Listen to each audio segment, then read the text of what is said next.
তিনি ভারতীয় জনতা পার্টির মতন দলের সহসভাপতির দায়িত্বপ্রাপ্ত জায়গায় থেকে এই ধরনের মন্তব্য কোনোভাবেই করতে পারেন না।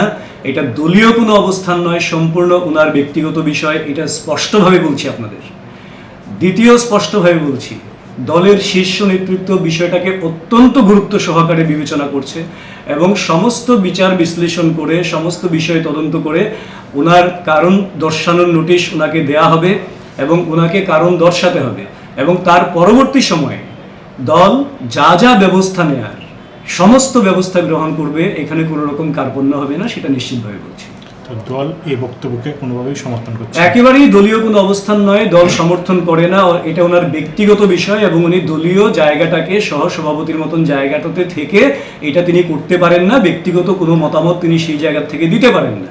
কাজেই এটা ওনার ব্যক্তিগত অবস্থান, দল তার বিরুদ্ধে যা ব্যবস্থা নেওয়ার সঠিক সময়ে ব্যবস্থা নেবে। কোনো ধরনের শাস্তিমূলক ব্যবস্থাপনা গ্রহণ? আমি তো বললাম সমস্ত বিষয়ে বিচার বিশ্লেষণ চলছে এবং দল খুব সিরিয়াসলি বিষয়টাকে নিয়েছে এবং সমস্ত বিচার বিশ্লেষণের পর শোকজ নোটিশ ইস্যু হবে, সেটা আমি একদম স্পষ্টভাবেই বলছি। দলীয় অবস্থান একটা বিষয় তো স্পষ্টই করলাম, তো বাকিটা খুব শিগগিরই আপনারা